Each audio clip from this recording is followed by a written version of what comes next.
Hi again, AP Calc students. Today we're going to look at lesson 4.3. This is pretty graph heavy, so to speak. We're going to look at how the graphs of the original function f, the derivative, and the second derivative relate.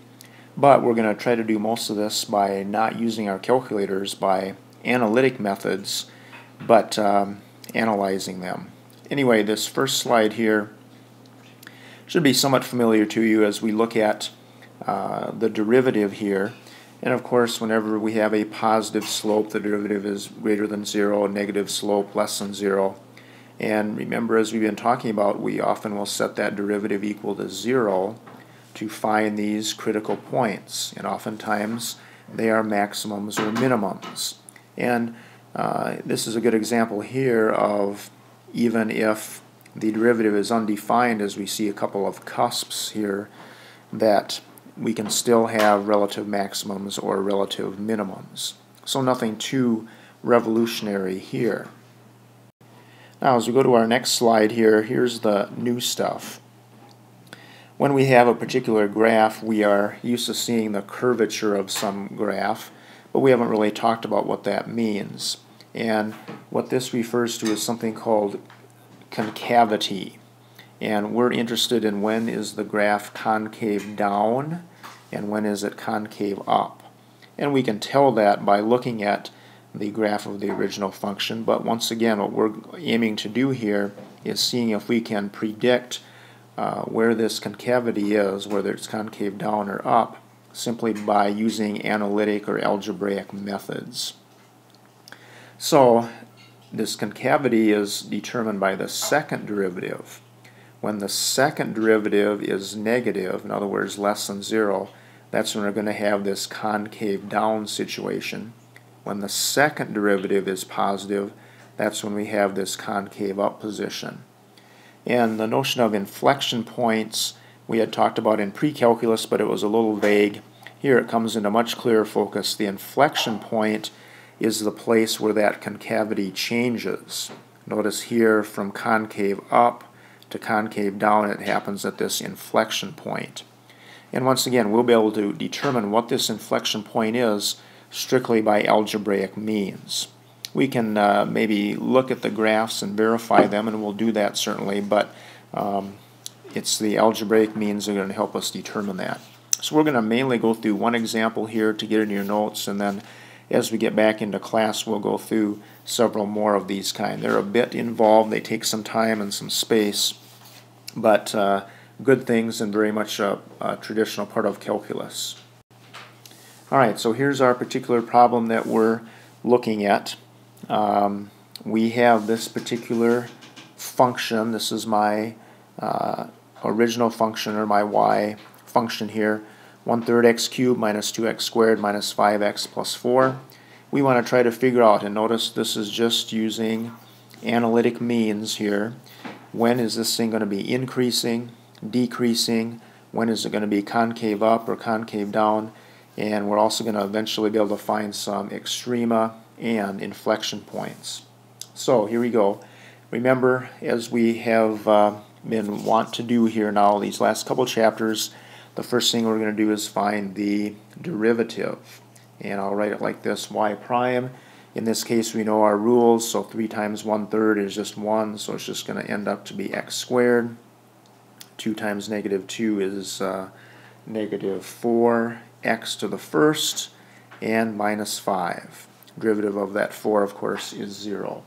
And as we've been talking about, really hammering home here in this chapter, whenever we find the derivative in this chapter, we will do what?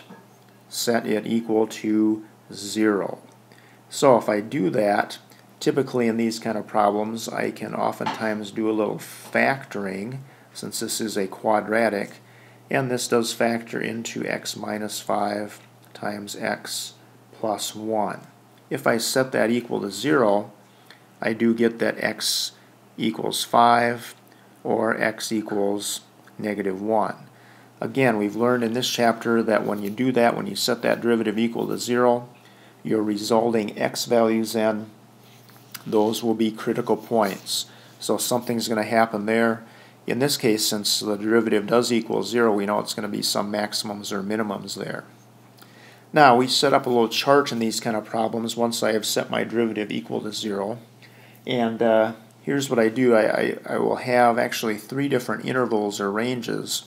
Notice when I look at this -1 and 5, so my intervals then will look like this. I'll have when x is less than -1, when x is between -1 and 5, again, these are the zeros we're looking at, and when x is greater than 5. Those are the intervals that I'm going to test here. Now, I'm thinking about the sign of y, and by sign, I mean it's either going to be positive or negative.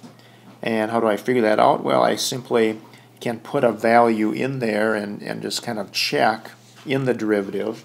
If I put a value in place of the derivative that's less than 1, like say -2, I am going to get a value that is positive. You can do this on your calculator and look at the table, or you can just substitute values in there. But anything that's less than -1 will produce a positive number in this derivative. And if I put a number in here between -1 and 5, 0 is kind of a good one to use in here. Notice if I put 0 in place of x's here, I'm going to end up with just -5. That tells me that in that particular interval, the derivative is going to be negative. And as you might guess, if I pick a big number in here that's greater than 5, if I put that in there, I'm going to get a positive result. Now, how does that translate to the behavior of y? Keep in mind this is the original function. Well, we've seen this before, that any time the derivative is positive, that means that the original function in that particular interval is increasing. This is the original function again. Negative, of course, would mean decreasing. And then I'm back to positive again, so we have the increasing for my original function like that. Now, what's the significance of that? Well, we'll be able to tell eventually that if my function is going from increasing to decreasing, well, that means that there is going to be a maximum point in here. If it goes from decreasing to increasing, yeah, that place where that changes is going to be a minimum of some sort. All right, now we're going to keep on with this chart here. And basically now we're going to look at the second derivative. Okay, and so if you remember from before, I'll see if I can change colors here a little bit. My first derivative that I had was x squared minus 4x minus 5. And so my second derivative, I just do that again, so I'm going to end up with 2x minus 4. Now, once again, what do you think I'm going to do with my second derivative? Yeah, I'm going to set that equal to 0. And when I solve that, I am going to get that x equals 2. So now when I look at my intervals, before I had 3 different intervals. Here I'm actually just going to have 2. One of them when x is less than 2, and one when x is greater than 2. Again, this is the second derivative. And similar to what we did before, the sign, again sign meaning positive or negative here. If I put in a value less than 2, 0 would be a good example.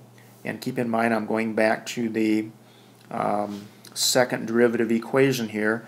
Notice if I put 0 in place of x here, I'm going to get -4. Hence, I'm going to have a negative sign there. And as you might guess, if I put a number bigger than 2 in there, I'm going to get a positive number out of all that. Now, the behavior of the original, remember what we said earlier when we looked at the first derivative, the behavior was either increasing or decreasing. This is different now. The second derivative, when it turns out to be positive or negative, that's going to tell us something about the concavity. So this is going to be when you have a negative second derivative, it's going to be concave down. In other words, it's going to be the curvature is going to be curving down like this. And as you might guess, when I have a positive 1, it's going to be concave up. Alright? Now, the key thing, what we just found here when we figured out and we set that second derivative equal to 0, that is essentially going to give us what that inflection point is. So the inflection point will be the point 2 comma, and then I'd actually have to put this 2 in place of x in the original function here. I won't take the time to do that algebraically on here. It's going to end up to be negative 11 1/3 is what that inflection point is going to be. Again, that's the place where this concavity changes. My local minimum and maximum, if you think back to the last graph, that's going to be the when I set the first derivative equal to 0, I got negative 1 and 5. And so here's going to be those coordinates. Again, putting these back in the original function, I end up with something like negative 1 and 6 2/3, positive 5, negative 29 and 1/3. In class, we'll do examples like this. We'll verify that that's true by looking at our graphing calculator as well. So what we've just done is complete a pretty good analysis of this function. We didn't graph it at all. We just used some information about the first and second derivatives to help us here. Alright, thanks for hanging in there during this video, and we'll see you guys in class.